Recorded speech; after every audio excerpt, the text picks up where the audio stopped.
नमस्कार दोस्तों, आप सभी का एक बार फिर से स्वागत है अपने YouTube चैनल ब्रिलियंट क्लासेस में। और आज हम लोग साइंस का एक टॉपिक देखेंगे जिसका नाम है उत्सर्जन। इसका नाम है उत्सर्जन। तो आपको बता दें कि चैनल में अगर नए हैं तो प्लीज़ चैनल को ज़्यादा से ज़्यादा लाइक करें, शेयर करें, कमेंट करें और चैनल को सब्सक्राइब ज़रूर कर लें। तो चलिए बात करते हैं उत्सर्जन। उत्सर्जन क्या होता है कि उत्सर्जन अपशिष्ट पदार्थ को शरीर से बाहर निकालना उत्सर्जन कहलाता है। अपशिष्ट पदार्थ को शरीर से बाहर निकालना उत्सर्जन कहलाता है और वे अंग उत्सर्जन अंग कहलाते हैं। अब देखिए उत्सर्जन अंग में सबसे पहला आता है त्वचा। अब उत्सर्जन अंग में कौन कौन सा आएगा? त्वचा आएगा, फेफड़ा आएगा, बड़ी आंत, यकृत और वृक्क। ये 5 उत्सर्जी अंग हैं। तो 5 उत्सर्जी अंग हैं। अब ये त्वचा जो है सो त्वचा का काम क्या है? त्वचा से जो है सो उत्सर्जन कैसे होगा? पसीना के माध्यम से होगा, सीबम के माध्यम से होगा और नमक। पसीना क्या है कि गर्मी के दिनों में अक्सर हम लोग जब काम करते हैं तो पसीना से पूरा लथपथ हो जाते हैं, तो वही पसीना भी क्या है कि एक तरह से उसमें उत्सर्जन हो रहा है। सीबम जब हम लोग सो करके उठते हैं तो नाक में यहाँ पे जो है ना इस तरह से पसीना जैसा जो है सो चिपचिपा पदार्थ निकलता है, उसी को हम लोग क्या कहते हैं? सीबम कहते हैं, सीबम। उसके बाद नमक भी जो है सो गर्मी के दिन में काला कपड़ा पहनने पर जो है सो वो पसीना जब भीग जाता है और भीगने के बाद जब सूखता है तो पता चलता है वाइट धब्बा जैसा जो हो जाता है, वही नमक होता है। तो ये त्वचा, ये उत्सर्जी अंग है त्वचा। अब दूसरा है फेफड़ा से जो है सो क्या होता है? कार्बन डाइऑक्साइड का निष्कासन होता है। कार्बन डाइऑक्साइड वाष्प का, ठंडे के दिनों में हम लोग भाप छोड़ते हैं, देखना कि बहुत हवा टाइप का जो निकलता है वो क्या होता है? वाष्प होता है। और बलगम जो है सो बूढ़ा लोग जो खांसता है तो बहुत सारा बहुत सारा बलगम निकलता है, जैसे खांसने के दौरान थूक निकलता है बहुत चिपचिपा टाइप का, उसी को क्या कहते हैं? बलगम कहते हैं। ठीक है, तो ये फेफड़ा से होता है। ठीक है, फेफड़ा से। तो ये आपका हो गया फेफड़ा, कार्बन डाइऑक्साइड, वाष्प और बलगम। उसके बाद बड़ी आंत से अपचा भोजन जिसको हम लोग काइल कहते हैं, वहाँ से उत्सर्जन होता है। तो बड़ी आंत जो है सो अपचा भोजन जिसको काइल कहते हैं।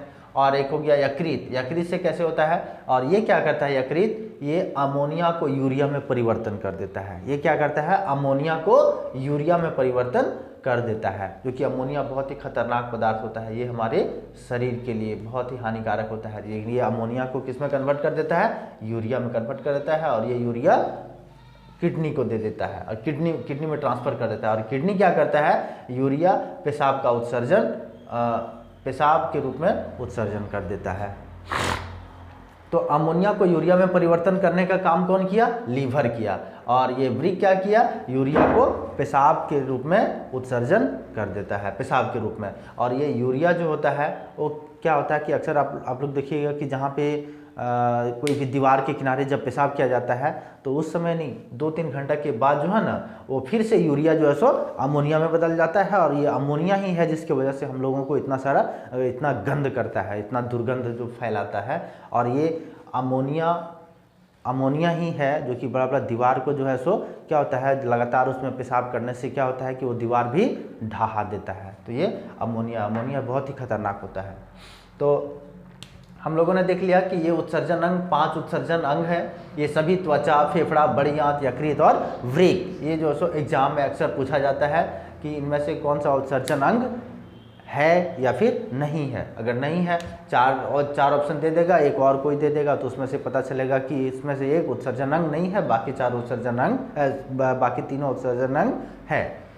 तो चलिए इसके बारे में हम थोड़ा सा एक चीज़ और आप लोग को बता दें कि किडनी का जो है सो किडनी का ये फिगर है। तो किडनी में देखिए कि इसमें जो है ना, और एक चीज़ और है इसमें कि किडनी ही जो है सो मुख्य उत्सर्जी अंग है।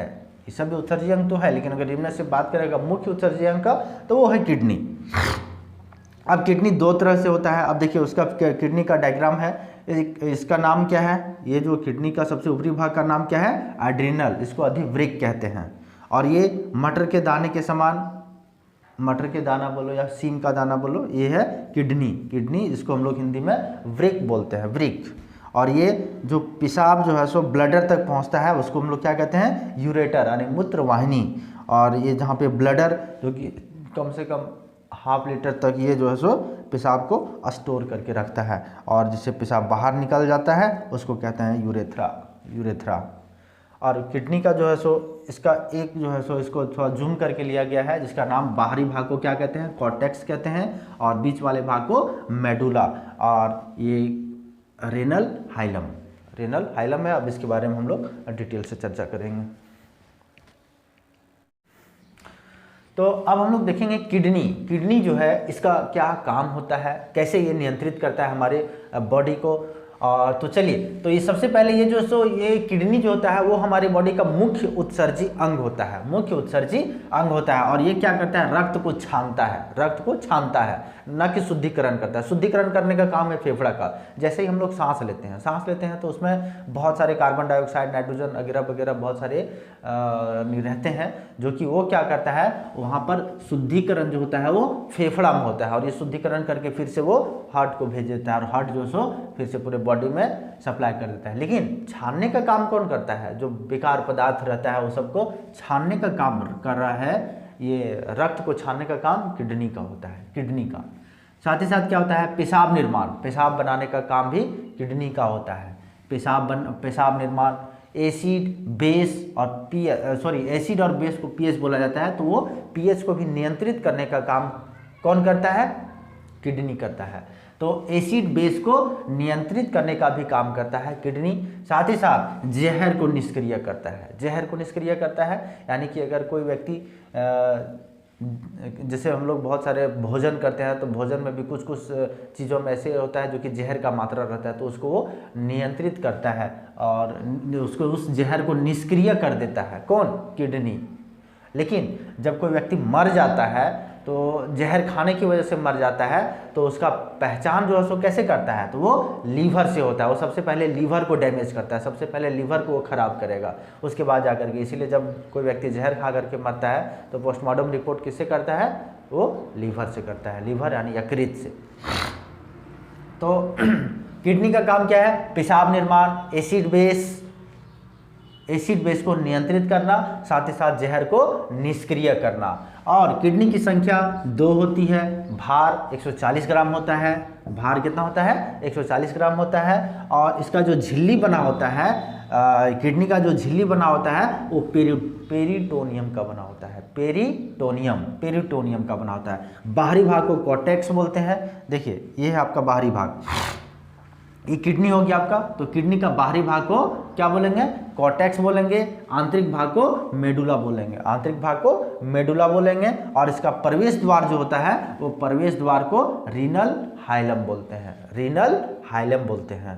तो समझ में आ गया होगा कि किडनी का मुख्य काम क्या है। ये मुख्य उत्सर्जी अंग है, ब्लड को छानने का काम करता है, जहर को निष्क्रिय करता है, एसिड बेस को कंट्रोल करता है, नियंत्रित करता है, साथ ही साथ पेशाब का निर्माण करता है। और इसकी संख्या 2 होती है, भार 140 ग्राम होता है। बाहरी भाग को कॉर्टेक्स बोलते हैं, आंतरिक भाग को मेडुला बोलते हैं, प्रवेश द्वार को रीनल हाइलम बोलते हैं, और झिल्ली को जो है सो पेरिटोनियम बोला जाता है। देखिए, तो ये है आपका नेफ्रॉन का डायग्राम। तो ये नेफ्रॉन का डायग्राम, ये टोटल जो यहाँ पे इसमें क्या होता है, ग्लोमेरुलस होता है, वोमेन कैप्सूल होता है, और ग्लोमेरुलस, वोमेन कैप्सूल, और ये टोटल यहाँ से शुरू होकर के यहाँ तक जो खत्म हुआ है, ये इसको टोटल को हम लोग क्या कहेंगे, नेफ्रॉन कहेंगे, नेफ्रॉन।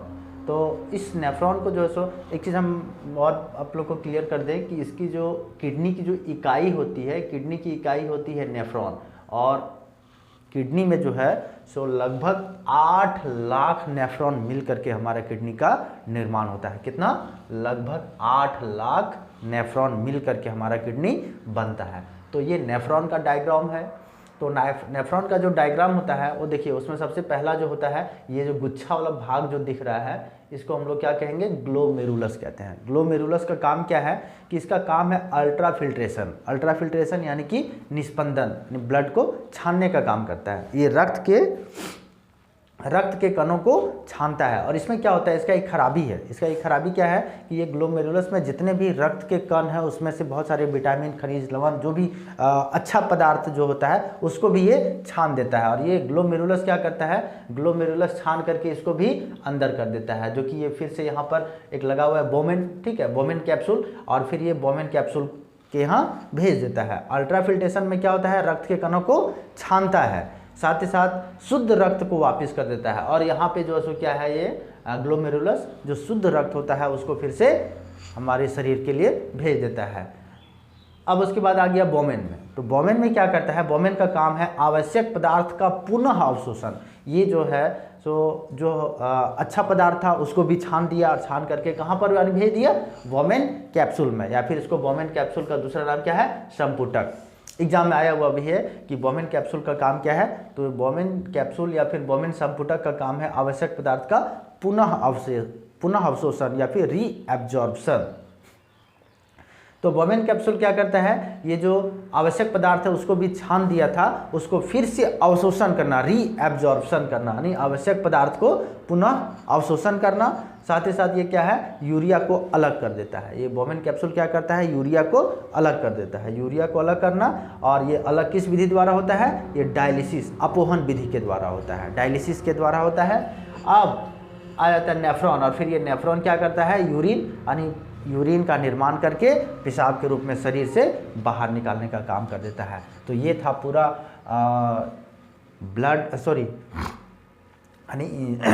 वृक्क का जो वृक्क का इकाई जो है नेफ्रॉन, उस नेफ्रॉन के माध्यम से देखें कि नेफ्रॉन कैसे काम करता है। इसमें मुख्य रूप से तीन पार्ट होता है, ग्लोमेरुलस, बोमेन और नेफ्रॉन। तो ग्लोमेरुलस में हम लोग देख लिए कि इसमें क्या होता है, अल्ट्राफिल्ट्रेशन होता है, साथ ही साथ रक्त के कणों को क्या कर देता है, ये छानने का काम करता है। कभी कभी ऐसा होता है कि ये अच्छे पदार्थ को भी छान देता है, और ये कहाँ पर भेज देता है, बोमेन कैप्सूल में। बोमेन कैप्सूल में रीएब्जॉर्प्शन होता है। तो ब्लड छानने का काम कौन करता है, ग्लोमेरुलस, रक्त को छानने का काम ग्लोमेरुलस। बोमेन कैप्सूल का काम है रीएब्जॉर्प्शन, उस छाने हुए पदार्थ में आवश्यक पदार्थ को पुनः अवशोषण करना। और ये नेफ्रॉन का काम है यूरिन के रूप में हमारे शरीर से बाहर निकाल देना। और एक चीज़ और होता है, जैसे अगर कोई व्यक्ति का किडनी अगर खराब हो गया है तो ये डायलिसिस के द्वारा ही जो है सो उसके ब्लड को शुद्धिकरण किया जाता है। डायलिसिस को हिंदी में क्या बोला जाता है, अपोहन, अपोहन विधि के द्वारा। देखते हैं आगे। तो चलिए अब हम लोग देखेंगे पेशाब। पेशाब क्या होता है, पेशाब यानी कि पेशाब में जल की मात्रा 95% होती है। पेशाब में जल की मात्रा कितनी होती है, 95% जल की मात्रा होती है। यूरिया की मात्रा 2% होती है। पेशाब में जो है यूरिया मौजूद रहता है वो 2% होता है। और इसका पीएच मान जो होता है वो पीएच मान 4.8 होगा, 4.8 होता है। और 4.8 होने की वजह से इसका स्वभाव कैसा होगा, अम्लीय होगा। इसका स्वभाव, नेचर कैसा होगा, अम्लीय होगा। और पेशाब में जो कलर होता है पीला, पीलापन किसके वजह से होता है, तो वो पीलापन होता है यूरोक्रोम की वजह से। एग्जाम में बहुत बार पूछा गया है कि पेशाब में पीलापन किसके वजह से होता है, तो वो है यूरोक्रोम की वजह से। साथ ही साथ क्या होता है कि पेशाब में जो दुर्गंध आती है उसको हम लोग, यानी गंध जो आती है वो अमोनिया की वजह से होता है। क्या करता है कि ये जो है सो यूरिया जो है सो अमोनिया में बदल जाता है। 2-2.5 घंटे के बाद क्या होता है कि देखिएगा कि अक्सर ताज़ा पेशाब में जो ना उतना दुर्गंध नहीं आता है, लेकिन वहीं जब 2 घंटा 3 घंटा बीत जाने के बाद जो वहाँ से एक अजीब सा दुर्गंध आता है, जिसका ये गंध अमोनिया की वजह से आता है।